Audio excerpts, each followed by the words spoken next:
Well, as of filming this review, the UK is still in lockdown, our mental and physical health is fucked, and so is the economy. The West is now China's bitch, and I'm slowly turning into Jack Torrance.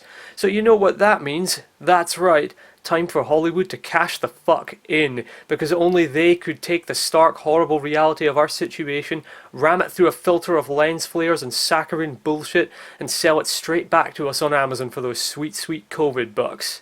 Then again, by the time all of this is over with, Gambo here won't even have a nickel for his grandma. Enough from the clown! So I suppose I can't blame their avarice. I mean, we're all looking for ways to make money. I personally am thinking of starting up an OnlyFans account. Can't let Bad Orange Man have all the fun. Inevitably, the Michael Bay-produced viral thriller Songbird has gained a bit of backlash for its cynical exploitation of a worldwide tragedy. And when I say backlash, I mean some Twitter randomers decided to act shocked and appalled for likes and retweets, and some low-level news outlets picked up on it. OMG, COVID-23? This tweller made me pee my pants! I know, right? A movie exaggerating things for dramatic effect? Say it ain't so. I hate to give this movie attention it doesn't deserve.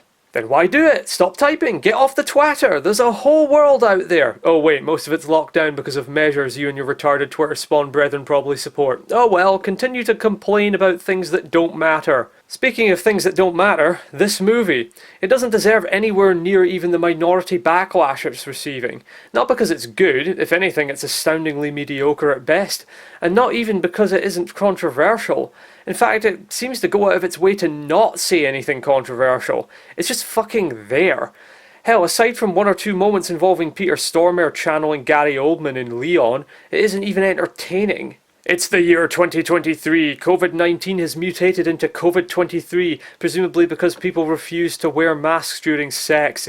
People are holed up in their homes, talking to each other via Skype and getting things delivered to them via courier. So far this sounds almost exactly like things were before the lockdowns.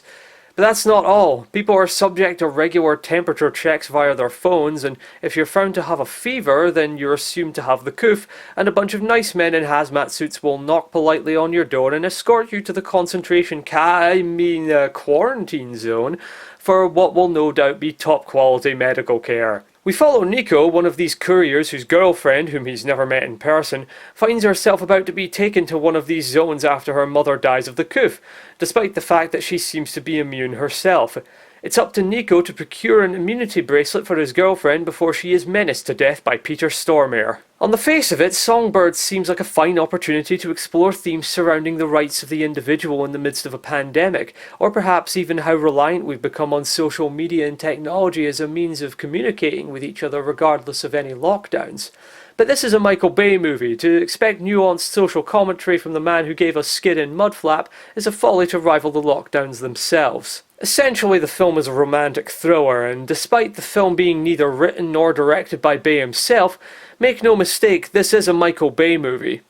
From the glossy production value, needlessly frenetic camera work and editing, and the saccharine soap opera level dialogue, the only way this could be more Michael Bay is if you extended the runtime to around 3 hours and added an Aerosmith ballad. Thankfully this film isn't so cruel. With a runtime of around 85 minutes, it doesn't outstay its welcome too long and moves at a decent pace so as to prevent me from gnawing off my own foot in terminal boredom. But in the long run it still suffers from what I like to call jingling keys direction. It's designed to keep your mind occupied for long enough for you to not realise that what you're watching is a cinematic piss stream. And I'm not even talking dark green opaque with chunks of kidney stone piss either. I'm talking about watery transparent piss that barely leaves a scent behind and would probably keep a houseplant alive. It's not even bad. It lacks the acidity of real bad. Or real good for that matter. The story itself is pretty paper thin, with Nico's own story only taking up about a third of the movie. Another third involves a boomer couple, one of which is played by Demi Moore, conspiring with Peter Stormare's character to sell illegal immunity bracelets. The other third involves a disabled war veteran developing a relationship with a YouTube singer, whose only real connection to the rest of the plot is the fact that she's hired by the boomer husband as a personal prostitute. While the first two-thirds of the story connect up enough of a thread for maybe a mediocre 50-minute episode of Black Mirror, the last third never really establishes a proper connection to the rest of it, despite the fact that the movie seems to be named for the singer character. The film's most entertaining aspect is probably Peter Stormare as Harlan, the head of the sanitation department, which has the power to detain people and take them to the camps. As usual, Stormare crazies up a storm, stabbing people at random and being generally menacing. He's completely unbelievable as a villain, and his backstory only makes things more confusing.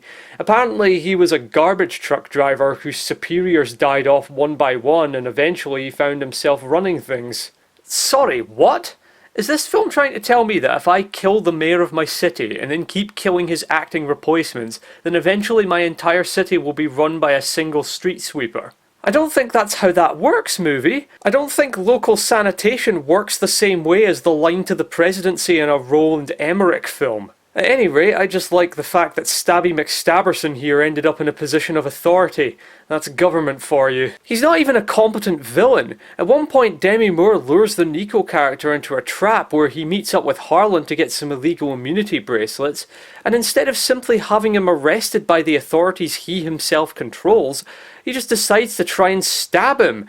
After all, he is Stabby McStabberson, only to get headbutted by Nico, who then escapes with the help of some crazy resistance hobo who we never see again for the rest of the movie. And once again, the shitty villain death rears its ugly head as Nico ends the saga of Stabby McStabberson with a well-placed pencil to the neck, pencils that the movie took painstaking efforts to establish beforehand. Textbook Chekhov's gun movie, I'm proud of you. It all kind of ends with everything being wrapped up in a neat little package, despite everything not being wrapped up in a neat little package. Nico and his girlfriend finally get together and leave the city. Demi Moore's character never really receives any kind of comeuppance, but her husband's dead, so yay for her. Craig Robinson, who plays Nico's boss, gets his own illegal immunity bracelet, and the Songbird is now free to continue singing songs on YouTube as Nico gives a cringeworthy and optimistic end narration about how we weren't delivering packages, we were delivering hope. Yeah, bud, delivering hope to rich boomers in gated communities. I'm sure all those people locked up in TikTok dance video training camps are feeling a lot of that hope right about now. We're all in this together, after all. The movie uses current events as a jumping off point, but pretty much fails to make any kind of use of the backdrop or make any comment on it. As such, it's not the freedom movie some anti-lockdowners may hope it to be, and nowhere near the irresponsible incitement to disobedience or exploitation of suffering that pro-lockdowners might think. Paper-thin, saccharine, and generally stupid, its only real upside is that it's well produced and isn't too long. Not even much to recommend for hilarity's sake either. Peter Stormare is fun to watch, and there are one or two moments that genuinely made me laugh, such as the scene where Demi Moore's husband visits his personal prostitute while wearing a Blue Velvet style oxygen mask, and she's wearing fucking PPE along with her sexy lingerie, and no, it isn't played for laughs. Another scene involving the same two characters on a remote-controlled drone with a built-on gun is also notable as being one of the more entertaining moments in the film. I'm DeadEye, and I hope you all catch hope.